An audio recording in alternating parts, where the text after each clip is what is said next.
আজকে তোমাদের সাথে আমি কি ভিডিও শেয়ার করছি তোমরা দেখে বুঝতে পারছো কেউ? চলো আজকে তোমাদের সাথে এমন একটা ভিডিও শেয়ার করব যেটা একটা মেমোরি হিসাবে থেকে গেছে আমার ফোনের গ্যালারিতে, কিন্তু তোমাদের সাথে শেয়ার করব করে শেয়ারই করা হয়নি এটা। তাই এটা ছিল আমার বাড়ির গৃহপ্রবেশের একটা ভিডিও, যেটা কিনা হয়েছিল 2023। কাল রাতে যখন ঘুম আসছিল না, ফোনের গ্যালারিতে ফটোগুলো দেখছিলাম, ভিডিওগুলো দেখছিলাম, দেখতে দেখতে হঠাৎই চোখের সামনে চলে আসলো আমার গৃহপ্রবেশের ভিডিওটা। তা ভাবলাম এটা কেন ফেলে রেখে দিয়েছি, আমি তোমাদের সাথে এটা শেয়ার করে ফেলি। কালটা ছিল 2023-এর 25শে জানুয়ারি। এই দিনটা আমি ঠিক করে রেখেছিলাম যে এই দিনটাতে আমি গৃহপ্রবেশ করব। কিন্তু এখন ভাবছি এত তাড়াতাড়ি গৃহপ্রবেশটা না করলেই মনে হয় ভালো হতো, কারণ আমার এই বাড়িতে এসে একদমই ভালো লাগে না, কারণ ওখানে যেন মনটা এখনও আটকে রয়েছে। তা যাই হোক না কেন, একদিন না একদিন তো সবাইকেই আসতে হবে নিজের বাড়িতে, আর কতদিন মানুষ ভাড়া থাকবে। তা সেই মনোভাব নিয়েই গৃহপ্রবেশটা করেছিলাম। দেখতে পাচ্ছ কয়েকজন হাতে গোনা মানুষ মাত্র, আর সব আমার বাড়ির ফ্যামিলির লোকই বেশি, আর এই দিদি আর আমার ভাগনাকে তো চেনই। এই কজন মিলেই অনুষ্ঠানটা সম্পূর্ণ করতে বাধ্য হয়েছিলাম আমরা। সেই গল্পটা চলো তোমাদের সাথে করি। কারণ 2023 সালে আমার শাশুড়ি মারা গেছিলেন, তবে বাৎসরিক হতে বেশ কয়েক মাস বাকি ছিল, কিন্তু হঠাৎই দিনটা আমরা ঠিক করেছি একটাই কারণে, কারণ যেখানে আমরা ছিলাম সেখানে একটু প্রবলেম হচ্ছিল। তা যত তাড়াতাড়ি পারবো এই বাড়িতে চলে আসার জন্য একটু নিজেরা রেডি হয়েছিলাম। তা এখানে বাধ্য হয়ে সব কিছু বিধান টিধান নিয়ে এখানে বলা হয়েছিল যে না, আমার ছেলে এই পুজোটা সম্পূর্ণ করতে পারবে, কারণ নাতিদের কোনো দোষ হয় না। সেই কারণে আমার ছেলেই সমস্ত পুজোটা সামলেছিল। আর এখানে সমস্ত গোছান গাছান, তারপরে কাজ করে দেওয়া থেকে আরম্ভ করে সমস্ত কিন্তু আমার বাড়ির লোক, আর আমার এই ননদ আর এই ভাগনাই করেছিল। তবে হ্যাঁ, আমার শ্বশুরবাড়ির লোক কিন্তু আমার কোনো অংশেই সহায়তা করে না, কোনো দিনও না। মানে আমার বাড়ির যত অনুষ্ঠান দেখো না কেন, কোনো দিনও আমার শ্বশুরবাড়ির লোক আমাকে হেল্প করেনি। কিন্তু তবুও বাপের বাড়ির লোক এত করুক না কেন, তবু বাপের বাড়ির লোকের নামে বদনাম করতে কিন্তু কেউ ছাড়ে না। সমস্ত কিছুতে, মানে আমার বিয়ে হওয়া থেকে আজ পর্যন্ত সমস্ত কিছুতে আমার বাপের বাড়ির লোকই এগিয়ে এসেছে, কিন্তু শ্বশুরবাড়ির লোক কোনোদিনও এক পাও এগোয়নি। তা বলে যে বলছি শ্বশুরবাড়ির লোক খারাপ, তাও না, কিন্তু যে যার কাজে এতটাই ব্যস্ত থাকে, মানে কাউকে সাহায্য করার মতন ওদের কাছে সময় থাকে না।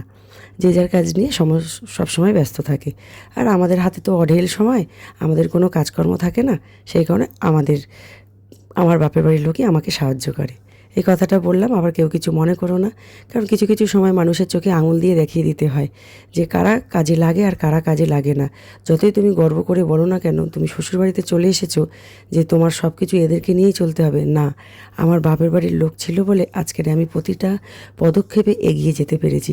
ছোট বড়, আমার শরীর খারাপ থেকে আরম্ভ করে A to Z কিন্তু এরাই দেখে, তবু এদের কোনো নাম নেই। বাদ দাও, ওইসব কথাবার্তা আর বলে লাভ নেই। দেখো আমার এখানে গৃহপ্রবেশের জন্য আমি কিছুই ধরতে পারছি না, কারণ সেই সময় আমি প্রেগনেন্ট ছিলাম আর শরীরটা একটু অসুস্থ ছিল বলতে পারো। আর তার উপরে শাশুড়ি মারা গেছে, আমরা কিছু ছুঁতে পারবো না। সেই কারণে আমি আমার হাজব্যান্ড কিছুই ধরিনি, আমার ছেলেকে দিয়ে কাজ করানো হয়েছে। আর পুজোটা আমার ছেলে করেছে, আর বাদবাকি কাজ আমার মা, কাকিমা, পিসি, ভাই, মানে বোন, এরা সবাই মিলে হেল্প করেছে। আর ভাগনা তো আছেই। রাতারাতি ঠাকুরমশাইকে ফোন করে আনা হয়েছিল, কারণ আমি আবার ঠাকুরমশাই চয়ন করতে না একটু আমার সময় লেগে যায়। আমি যাকে তাকে দিয়ে পুজো করাতে আমার যেন ভালো লাগে না। ঠাকুরমশাই ঠিক যদি মনের মতো না হয় না, পুজো করাতে কোনো মন বসে না। তাই আমি আমার মানে বাড়ির কাছ থেকে ঠাকুরমশাই নিয়ে এসেছিলাম। এই জেঠুটাকে আমার খুব ভালো লাগে, ছোট্টবেলা থেকে দেখতাম এই জেঠুটাকে, আর আমার দাদার বিয়েও দিয়েছিল, বেশ ভালো লাগে আমার। তাই এই জেঠুকে এনেই আমি পুজোটা সম্পূর্ণ করেছিলাম। কিন্তু দেখো কি সুন্দর করে পুজো করিয়েছিল, আর খুব মনটাও ভরে গেছে। আর এখানে দেখো জল ভরে নিয়ে আমরা সবাই চলে আসলাম। আর বাড়িতে ইচ্ছা ছিল না অনেক কিছু, যে গৃহপ্রবেশটা আমি একটু মনের মতন করে করবো। এর মতন মধ্যবিত্ত ফ্যামিলিরা বারবার তো ঘর করতে পারে না, যেটা পায় একবারই সেটা ভালোভাবে চেষ্টা করে। তাই এখানে আমারও ইচ্ছা ছিল যে বাড়িটাকে একটু ফুল দিয়ে সাজাবো, সিঁড়িগুলোকে একটু ফুল দিয়ে সাজাবো, অনেক লোক নিমন্ত্রণ করব, মানে অনেক কিছু মনের মধ্যে আশা ছিল, সুন্দর করে গৃহপ্রবেশের রিচুয়ালটা করব। কিন্তু কিছুই করতে পারিনি, কারণ মা কাকিমারা তো অত পেরে উঠবে না, ওদেরও তো দিন দিন বয়স হচ্ছে, আর ওরা কত করবে। আর একটা মেয়ের প্রতি সারা দিন যদি ওরা করতে থাকে, সারা বছর ধরে তো ওরাই করছে, আর কি করবে। তাই এখানে দেখো ওরা আমাদের জায়গাটা শর্ট হয়ে গেছিলো, আর এখানে ওই ঘট নিয়ে ঘুরতে হয়, তাই এখানে সেই ঘট নিয়ে ঘোরাটা হচ্ছিল। আর এর চারপাশটা যেহেতু উঁচু নিচু, মা কাকিমারা পারবে না, সবারই এখন পায়ের সমস্যা, কোমরের সমস্যা। ওদেরকে কি বলবো, নিজেরই তো সমস্যা শেষ নেই, আর ওদের তো বয়স হয়েছে। তাই এখানে সমস্ত কিছু নিয়মগুলো সারছিল, আর আমার ছেলে পাশে পাশে ছিল। আর আমার ছেলে কিন্তু তখন বয়স ছিল 7 বছর, কিন্তু ও যথেষ্ট পরিমাণে ঠাকুরমশাইয়ের সাথে সাহায্য করেছিল। তারপরে এখানে কিছু জিওল মাছ ছেড়ে দিয়ে আমরা ঘরের মধ্যে প্রবেশ করলাম। এদিকে দেখো আমার ভাগনা সব গুছাতে ব্যস্ত, মানে ওর মতন গুছান গাছান করতে কিন্তু আমরা সত্যি কেউ পারি না, ও যতটা পারে। আর দেখো কি সুন্দর করে গুছিয়ে গাছিয়ে দিয়েছে, ঠাকুরমশাইয়ের কোনো অসুবিধাই হয়নি। ঠাকুরমশাই সমস্ত কিছু হাতের সামনে পেয়ে গেছে, আর বরঞ্চ বলছে যে এটা কে হয় যে এত সুন্দর কাজ জানে। তখন বললাম, তা ঠাকুরমশাই খুব খুশি হয়েছিল ওকে পেয়ে। তা এ দেখো ছেলে বসে পড়েছে পুজো করতে। এখন সারাক্ষণ ছেলে কিন্তু আবার না খেয়েই ছিল, ওকে অনেকবার বলেছি বাবা একটু জল মিষ্টি টিষ্টি খেয়ে নাও, ও কিন্তু খাবে না। না, ও আবার পুজো পাঠগুলো একটু মন দিয়ে করে, ওর মনের মধ্যে শ্রদ্ধা ভক্তিটা আছে। আর কিছু না শিখুক, শ্বশুরবাড়ি থেকে এইটা শিখেছে, কারণ আমার শ্বশুরবাড়ির লোক একটু ঠাকুর ভক্ত, আর এইটা শিখেছে ভালো যে পুজো পাঠ কীভাবে করতে হয়, নিয়মকানুনগুলো ও মন দিয়ে শোনে কিন্তু। তা যাই হোক, ওখানে না খেয়ে ও বসে পুজোটা কিন্তু সম্পন্ন করেছে। দীর্ঘ কয়েক ঘন্টা না খেয়ে থাকতে হয়েছে ওকে, ওকে কেউ খাওয়াতে পারেনি। মানে যতক্ষণ না যজ্ঞ কমপ্লিট হয়েছে ততক্ষণ কিন্তু ও এক গ্লাস জলও পর্যন্ত খায়নি। আর এখানে যজ্ঞে ও হবে তার আগে কিছু পুজোর নিয়মকানুন আছে, ওকে নিয়ে ঠাকুরমশাই বসে পড়েছে। আর আমি সেরকম লোকজন কিছু কাউকে বলতেও পারিনি।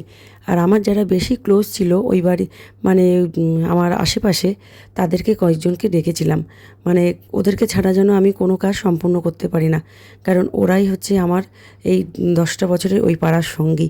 সারাক্ষণ ওদের সাথেই চলাফেরা করতাম। আর ইনি হলেন আমার পিসি। পিসিও কিন্তু এক ডাকে চলে এসেছিল, জানে ভাইজির হেল্প করার মতন কেউ নেই। ঠিক ওদের যখনই ডাকবো না, ওরা ঠিক তখনই চলে আসে। আমার ওরা আছে বলেই আমি না সমস্ত পুজো পাঠ ও আচার অনুষ্ঠান সমস্ত কিছু আমি সম্পন্ন করতে পারি কিন্তু, কারণ একা একা কোনো কাজে কিন্তু সফল করা যায় না। আমার বাবা এমন একটা মানুষ, মানে ছেলের কেউ ছিল না, সব কিছু শুনেও কিন্তু আমাকে তার হাতেই তুলে দিয়েছিল, কারণ বলেছিল ছেলেটা ভালো মানা, তুই সুখে থাকবি, ভালো থাকবি। তা যাই হোক, ভালোই আছি, কিন্তু আমাকে হেল্প করার মতন তখন কেউ ছিল না। তবে আজ জানতে পারি, জানো তো, সবাই আছে আমার, কিন্তু আমার পাশে দাঁড়ানোর মতন কেউ নেই, সেই আমার বাপের বাড়ির লোক ছাড়া। তো যাই হোক, আজকে বাপের বাড়ির লোকের নিয়ে অনেক কথাই আমি বললাম তোমাদের সাথে, কারণ ওরা ছাড়া তো আমি চলতে পারি না, সেই কারণে সবসময় বলি। কারণ দেখো, সমস্ত কিছু আমার জড়িয়েই আছে ওরা। আর এটা জানি অনেকে আবার খারাপ ভাববে, আমার খারাপ ভাবলে কোনো যায় আসে না, কারণ দিনের শেষে আমি ওদেরকেই পাই। হ্যাঁ, শ্বশুরবাড়ির লোক যে আমার খারাপ তা নয়, ওরা কিন্তু ভালো মানুষ, সত্যিই ভালো মানুষ। আমি ওদের সম্বন্ধে খারাপ কথা কোনো দিনও বলতে পারবো না, কারণ আমাকে তো কেউ কোনো দিন গালাগালিও করেনি, বকাবকিও করেনি। এমনি ভালো মানুষ, কিন্তু পাশে পাবে না কাউকে, এটাই হচ্ছে যা। এটাই আমার রাগ অভিমান থেকে আমি কথাগুলো বলি, কারণ যদি কাছে না পাই, পাশে না পাই, তাহলে আর ওদের জন্য টানটা কি থাকে? সেরকম টান আমার বলতে ওদের প্রতি কোনো কিছুই নেই। তা যাই হোক, এখানে দেখো হাতে গোনা কয়েকটা মানুষকে বলেছিলাম, তা সেই মানুষগুলো, সমস্ত মানুষগুলো এসেছিলো। আর বাপের বাড়ির লোক ছাড়া আরও কয়েকটা মানুষ আছে আমার আশেপাশের মানুষ, যারা কিনা আমাকে প্রচণ্ড পরিমাণে ভালোবাসে। আমি এক ডাকে সবাইকে পেয়ে যাই, তা সবাই আমার সাথে থাকে। তো এখানে দেখো আমার ছেলে যজ্ঞটা কীভাবে করছে, ঠাকুরমশাইয়ের সাথে সাথে দিব্যি সহায়তা করে যাচ্ছে কিন্তু। আর ঠাকুরমশাই আমাকে বারবার বলছে যে তোমার ছেলেটা কিন্তু খুবই ভালো ছেলে, যে সমস্ত কাজ পুরো নিয়ম মেনে কমপ্লিট করেছে ও। তা যাই হোক, শুনেও খুব ভালো লেগেছে। আর যাওয়ার সময় অনেক অনেক আশীর্বাদ করে গেছে আমার বাবাইকে। আর আমার বাবাই সত্যি এইসব পুজো পাঠগুলো একটু মন দিয়েই করে। তাই এখানে আমি বেশি কাউকে তো বলিনি, সামান্য একটু খাওয়া দাওয়ার ব্যবস্থা করেছিলাম, নিরামিষ, আর গৃহপ্রবেশ মানেই তো নিরামিষ। তাই সেই সমস্ত খাওয়া দাওয়া আমরা সবাই এখানে করলাম, করে খুব ভালোভাবে পুজো টুজোগুলো কমপ্লিট করতে পেরেছি আমরা কিন্তু। আর এখানে আর আমার পিসিস তো সমস্ত প্রসাদ টসাদগুলো বিতরণ করেছে, কারণ আমি তো নিচু হয়ে কোনো কাজই করতে পারছিলাম না, কারণ আমার তো সেই সময় মনে হয় 3 মাস ছিল আমি প্রেগনেন্সির, মানে তখনই সবেমাত্র আমরা জানতে পেরেছি আর কি। ডাক্তার দেখিয়ে খবর পেলাম, আর সেই সময় পুজো পাঠের ব্যবস্থা করে ফেলেছিলাম। আর কি করা যাবে, আমি সেরকম কোনো কাজই করতে পারিনি। আর আমার সমস্ত কিছু ভিডিও কিন্তু আমার বোন করে দিয়েছে। বোন ছাড়া এই ভিডিওটা আজকে চোখেই দেখতে পেতাম না। ও ছিল বলে ভিডিওটা করে রেখেছিল যে দিদি এই ভিডিওটা করা থাকলেও তুই কোনো দিন সুযোগ পেলে ভিডিওটা আপলোড করতে পারবি। তাই দেখো এইসব দিদি টিদিগুলো সবাই আমার ওই যে বাড়িতে থাকতাম সেই বাড়ির পাশে থাকতে সবাই এসেছিলো, কিন্তু এক ডাকে, মানে রাতারাতি সবাইকে ইনভাইট করেছিলাম। আর একদিনের মধ্যে এত কিছু আয়োজন চাটিখানি ব্যাপার ছিল না, কিন্তু সমস্ত কিছু আমার ভাগনা আয়োজন করে দিয়েছিল। কোথা থেকে কিভাবে যে হয়ে গেল মানে বুঝতেও পারলাম না। আর খুব সুন্দরভাবে আমার অনুষ্ঠানটা সম্পন্ন হয়েছে। কত ইচ্ছা ছিল দুজন মিলে বসে গৃহপ্রবেশের পুজোটা সম্পন্ন করব, কিন্তু সেটা করতে পারলাম না। ভাগ্যের পরিহাস। আর কি করা যাবে, জীবনের প্রথম একটা ঘর বানালাম, সেখানেও পুজোটা করতে পারলাম না। এটাই খুব খারাপ লাগছিল। যাই হোক, কী করা যাবে, মনে ইচ্ছাটা ছেলে পূরণ করে দিয়েছে, ছেলে করেছে, এটাই আমার যথেষ্ট। আর মনে কোনো আশা রাখলাম না। তা তোমাদের আজকের ভিডিওটা কেমন লাগলো বন্ধুরা, অবশ্যই কমেন্ট করে কিন্তু জানিও। আর আমার এরকম ছোট ছোট ভিডিও যদি আরও থেকে থাকে, আমি তোমাদের সাথে আস্তে আস্তে সব শেয়ার করব। তখন তোমরা সবাই ভালো থেকো, সুস্থ থেকো। চলো, টাটা।